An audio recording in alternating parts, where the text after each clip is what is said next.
without having clean financial statements, you're already setting yourself up for negotiating a price that's way lower than you could get if you had clean financial records. Team that is deployed on your file gets a thorough understanding of both your strategic and your operational finance needs and what's going on in the organization. They're going to straighten out and clean up whatever needs to be cleaned up. And then you're off to steady state where you're getting insight-based finance services from TFG. 10 hours a week doing our bookkeeping, and we're not doing these other things. But 10 hours a week is actually 520 hours a year. And 520 hours a year is an awful lot of time. And so when we look at some of these things, what's it worth to you and to level up your game as the business owner or the business manager listening to the show, in order for you to level up to the highest level that is most capable in your business so that you can have somebody do what's at the highest level of their capabilities.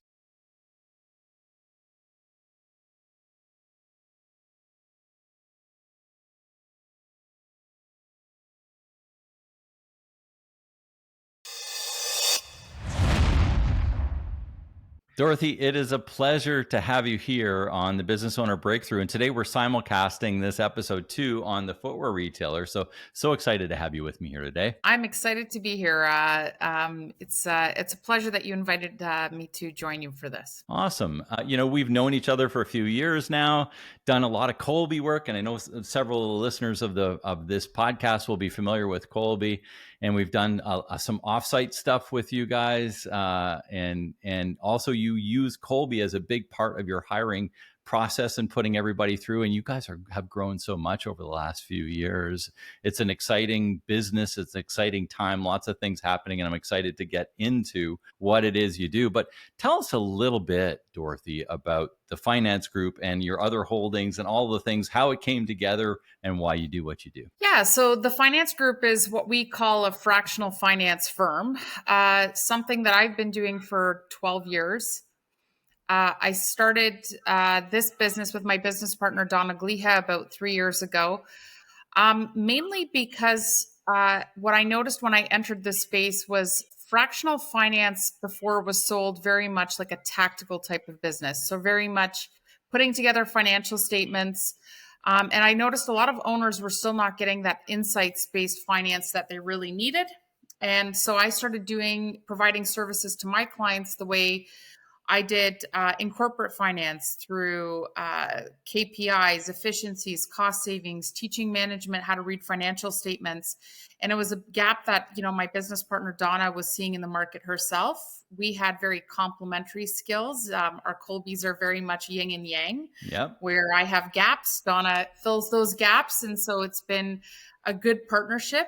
We keep each other sane and the ball moving. And so within those 3 years, we've been able to grow from an organization of 3 to an organization of over 40 finance professionals. So amazing. And we continue to grow there. Yeah. I mean, your growth is outstanding, and you work across multiple countries too, right? We work across the US and Canada. We have some staff members located out of Argentina as well as the Philippines. And so, so we're internationally based. Yes. Yeah, that's interesting, running all the different pieces of the puzzle there even. Yeah, for sure. It's definitely a lot of learnings. I would say, if you don't have an executive coaching is really helpful to, aligning you, setting your priorities, keeping you sane and accountable, especially for us quick starts out there in the world.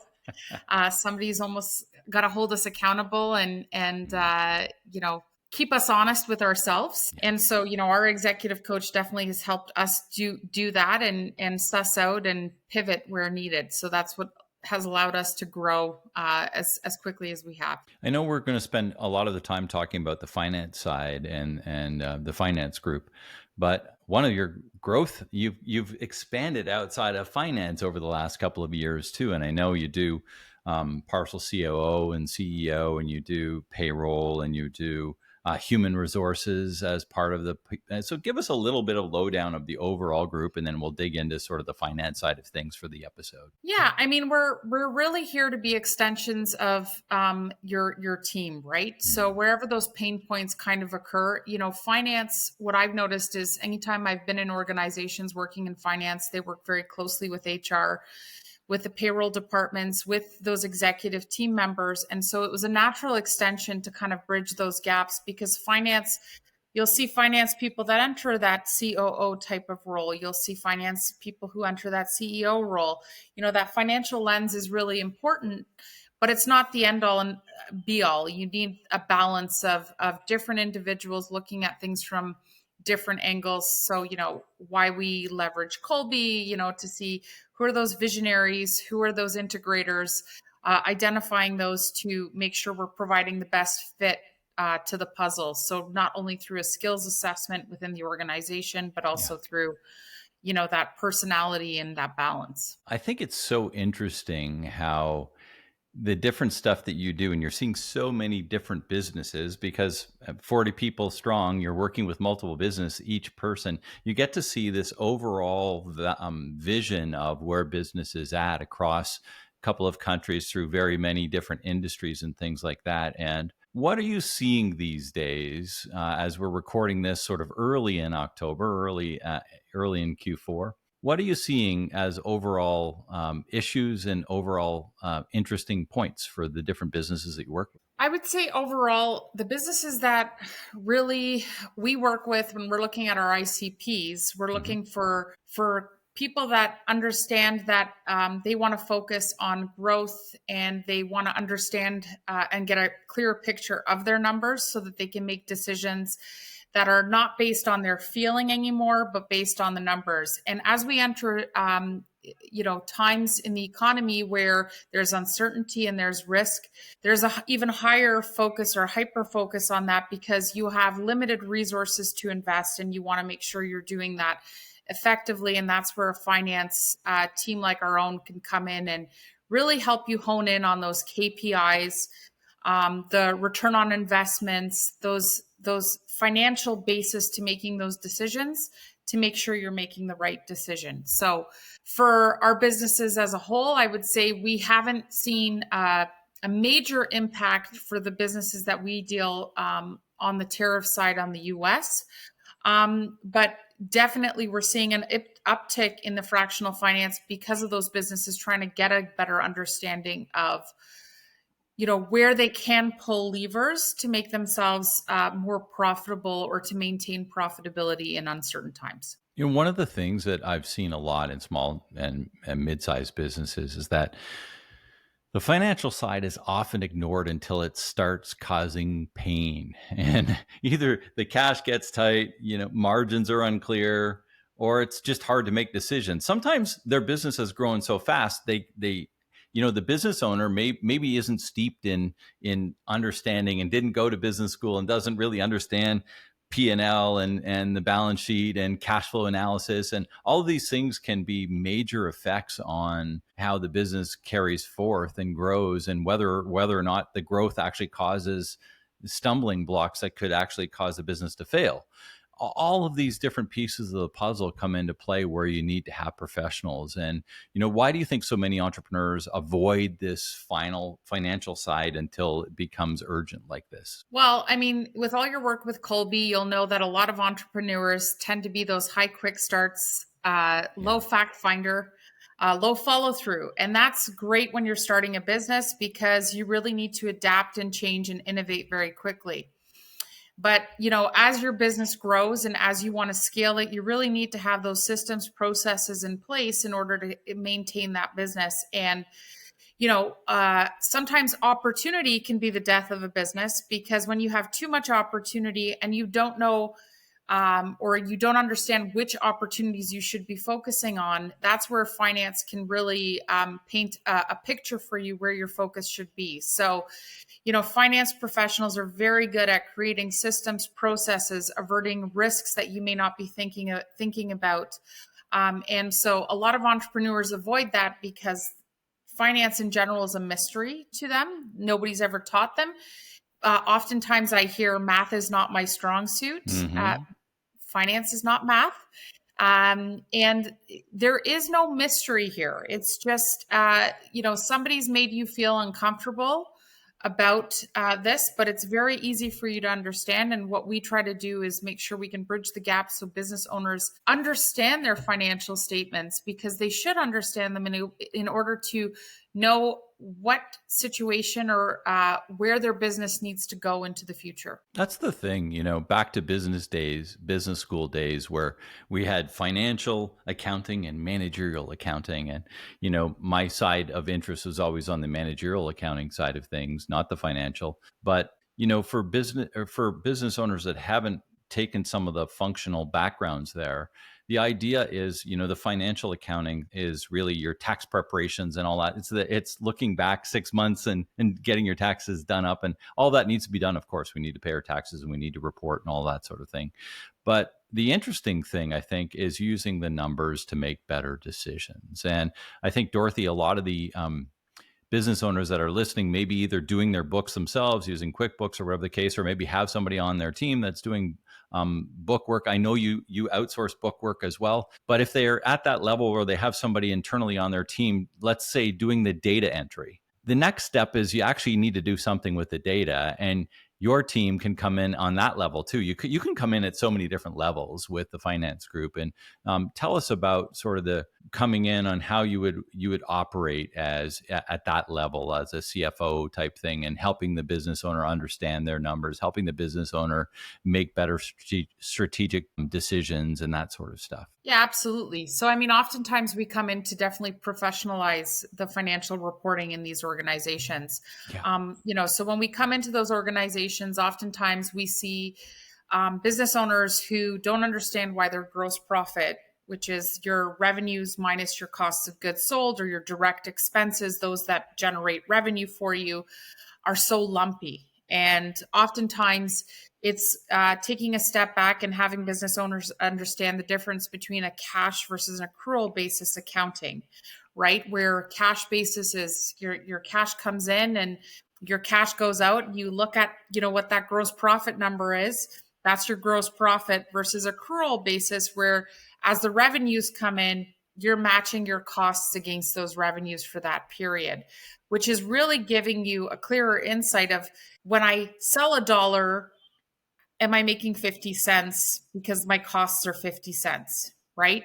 Versus on cash, you might put out $1, buy $2 of inventory, and show a loss on your gross profit, which is telling you absolutely nothing about how you need to be running your business. So oftentimes that's a big shift we see when coming in, shifting businesses into that accrual basis accounting so they can actually start to see their real profitability on a month-to-month basis. And then we take it a step further where we try to dissect the financials in an easy way, recording in the financial systems, because a lot of our work is about simplifying, not through a make work project, but a sustainable way of doing your finance by streamlining your systems to capture the metrics that need to be captured. So that may be coming in and doing departmental profitability, or by sales channel. And so structuring that right in the accounting system, and training, maybe you have a staff who's inputting invoices already, but training them on inputting them correctly so that your metrics actually mean something and can help you see when, oh shoot, our costs are really spiking. Nobody told us, but we can see it in our gross profit margin because that's decreasing. There's so many things that can be done even in QuickBooks to channel that and to give you better numbers from a managerial lens.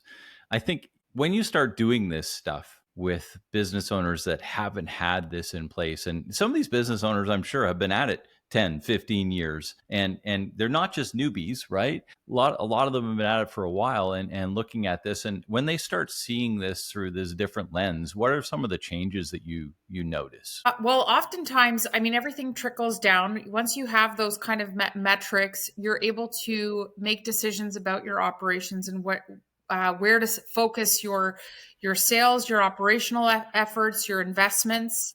We talk about complementary goods, and we'll hear a visionary say, I'm pretty sure when we get this type of business sold, we also get this type of business from that client. Well, the numbers will actually reflect that, right? Because then we can see, where did we upsell that client? How did we upsell?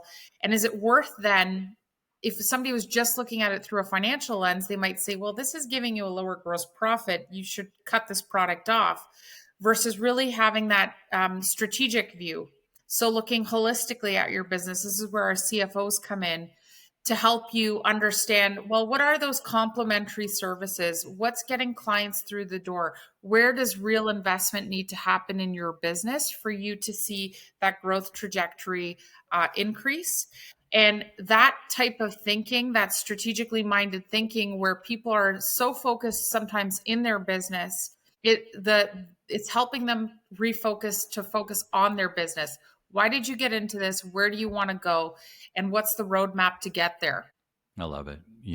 It's such a big piece of overall, because the startup phase is different. And the startup phase, we put our heads down in that first 1 to 3 years. It's like all in. We're doing everything. We're the jack of all trades, for the lack of a better words, and just kind of getting through that startup. And there's this level, once you get through that initial phase where you're starting to build out your accountability chart, you're starting to have other people make some decisions for you and different things like that. And you're able to, like you said, look at your business again. Now you come back and start looking at your business and you're saying, where do I need to be? Who else needs to be in here? And maybe it's time now that we hire a controller, or maybe it's time that we hire a CFO, and maybe I have enough for full time, but maybe I don't. Many owners think they need to hire full time for this sort of thing, but that's often overkill and expensive. So what's the difference between hiring somebody internally in a business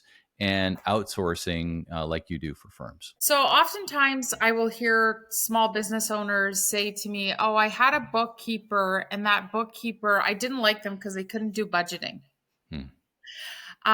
It's firstly and foremost understanding what roles do different people play in an accounting department, right? So we break it down into three, because generally they kind of straddle all the areas, which is, that strategic finance CFO. They're really that forward thinking. They're taking your vision and they're putting the numbers behind your vision and telling you where your shortfall is going to be. What are the risks you're going to, and quantifying those things.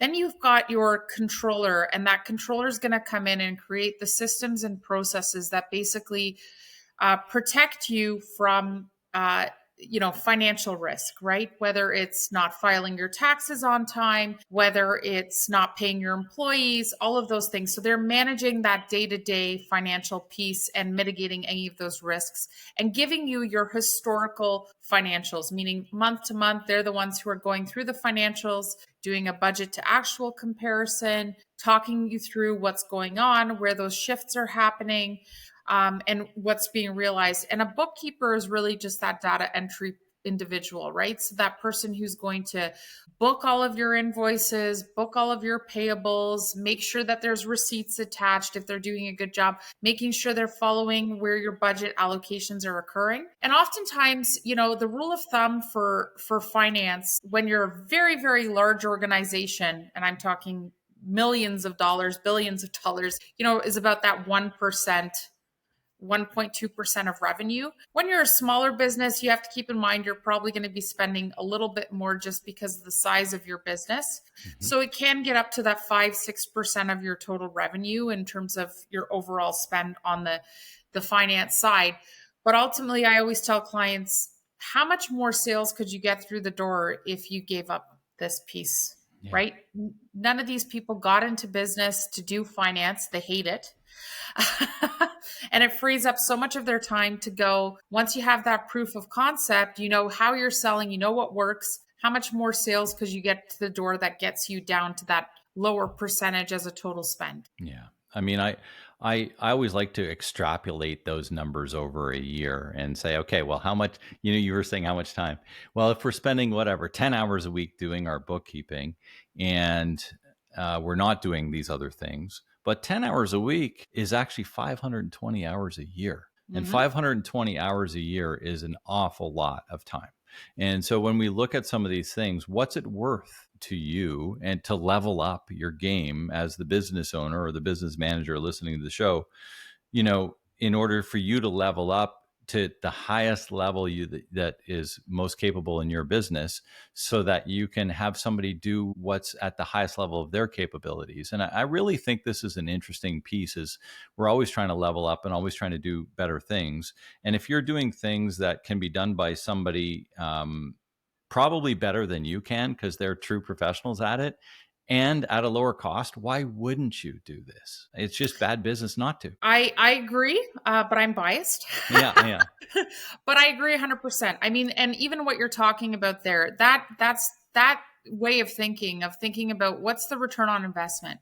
That's how you should be approaching most of your problems. You should for sure, or I shouldn't say problems, but most of your solutioning or your options should have an ROI, Yeah. right? So what is it going to give me in the end? Yeah. I mean, I've got 2 business degrees and an MBA, and I've done a lot of time in behind the financial side of things. I can do bookwork fairly well, but I haven't done it probably. I've just celebrated my 30th year in business last year at this time, and it's probably been since year 2 or 3 since I moved myself out of bookwork. Even though, like I said, that those first few years we do what we have to do. I had to do it, but I've never looked back, and it's just been one of those things. I'm so happy to have somebody else balance my visa for me, who woohoos when she balances, and I'm like, oh my god, you woohoo when you balance the visa, and I pull whatever's left out of the hair out of my head when I have to look at that stuff. So Absolutely. yeah, Absolutely. We all know what it means to work in your flow state. And, hmm I said, I definitely don't have the typical finance Colby. Most of us are high yeah, fact finder, high follow through people. yep, But I think, throughout my career, operating outside of my flow state has taught me to be very understanding and empathetic and see how other people think and approach problems. And, it allows me to be a better leader. So all you entrepreneurs out there who are doing the finance piece, and are working outside of your flow state, it is a great learning opportunity. It's great that you're doing it. Ultimately you're going to give it to somebody, and I promise it's not something disgusting you're giving. There's people out there who love it all day long. for sure, for sure. And I know you've got a lot of them on your team. I've had the pleasure of meeting several through our Zoom meetings and stuff like that. Some great team members for sure. I think, one of the things I like to tie back to a lot of the work that I do as a business coach is around exit planning and helping people get to the right exit and building value in their business. And, it's really hard to even start the conversations if the financials aren't clear. And I think, a lot of owners don't think about exit until it's too late. And one of Mhm. the things that, that sort of happy zone is sort of 2 to 5 years away before you're thinking of exiting, so that we have time to work on process and people and a variety of different things and cleaning up the books. But how does strong financial systems and reporting increase the actual value of the business from your eyes? Well, I know from being on enough of these deals where businesses are being sold or being on part of the due diligence, they're huge. Yeah. Without having clean financial statements, you're already setting yourself up for negotiating a price that's way lower than you could get if you had clean financial records. That is the first place through the due diligence process that the acquirer is going to be looking. Are you organized? Do you have your ducks in a row? Do you understand your financial metrics inside and out? Do you have a good cash runway? Do you understand your break even rate, your profit margins, right? What's your revenue growth look like? What's that pipeline look like? What's your close rate? All of these are financial KPIs and metrics, and those are just, touching across a few different areas. And if you are thinking that one day you want to sell, and so one day you need to get your ducks in a row, I can tell you, I mean, most businesses are looking 3 to 5 years of financial records easily to see whether your financials are clean and the records are clean and so on and so forth. So if you think tomorrow you're going to clean up your financials, it will not solve the problem, and it will ultimately decrease the price that you will garner if you versus if you had clean financials to start with. One of the most interesting things that works against this whole process is that small business owners, and as a general rule, don't like to pay tax. So, what do we do not to pay tax? We lower the income of our business. But what are we looking for when we go to sell the business? A high income for the business.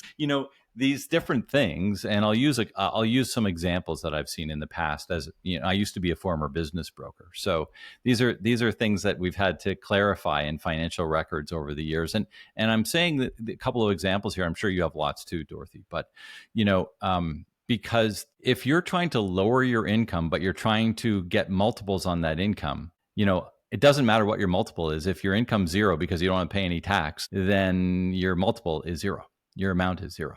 So we've got to be able to recast the income.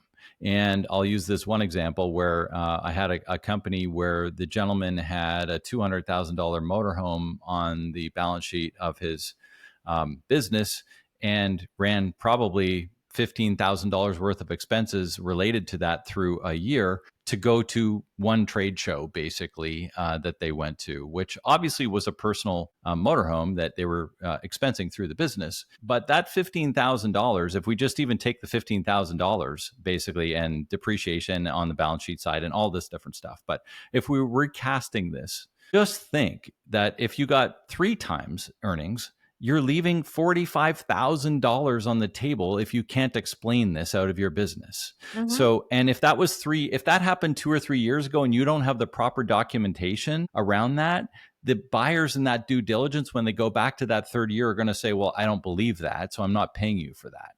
So the biggest thing here is that, if you are, and everybody runs a certain amount of stuff through, or most people do a certain in small business, but just make sure that if you take the trip to Italy for a buying show, and it's really, you're not buying anything from Italy, and it's a $15,000 trip that you're expensing to your business, that you're able to capitalize that back into your numbers when it comes time to buy. And you need to have the documentation around that to prove it, because people only believe what they can see.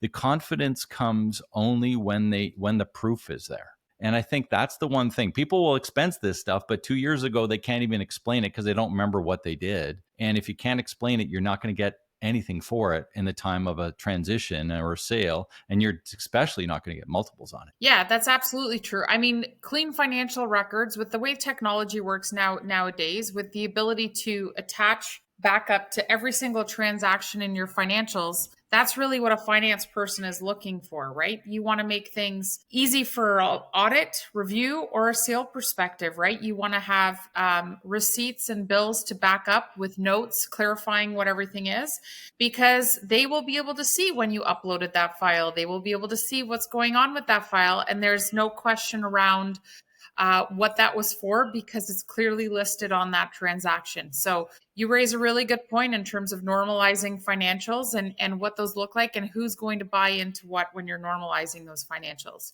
The other thing I will stress also is when you are thinking about your tax planning, really go talk to a professional around tax planning and what that really means from a tax planning perspective, because the landscape is complex out there and it will require a little bit of an investment. But if you're thinking about selling at some point, you want to reduce as much of those taxes as possible. And there's strategies out there that can help you to manage that in a legal, effective way, which will not devalue your business on the front end. Yeah, it's so important to have your team, what I call your team, and the team is proper financial advice, personal financial advice as the business owner, proper business financial advice, a great accountant and team and all of this sort of stuff, a great lawyer who's not just, the lawyer that helps you transition your house, but also has business background and understanding on how deals are done, that sort of stuff.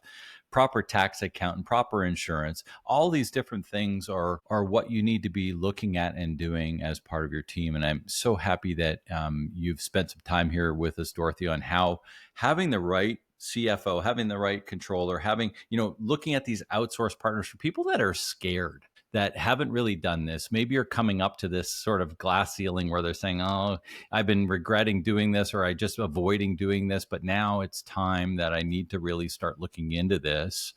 What would next steps be for them to come to work with you, or with someone else who's doing outsource sort of things that where would they go? What would they do? And then we'll talk about your actual business too. Well, what would they do? I mean, what they would just need to do is reach out and have the conversation. I mean, start with the conversation. The one thing I will say is you should never come out of that conversation feeling stupid. I like that. So you're not working with the right partner if on the other end they're trying to mystify finance. You're working with the right partner or finding the right partner when they're ready to partner with you and walk you through and really explain how things are done.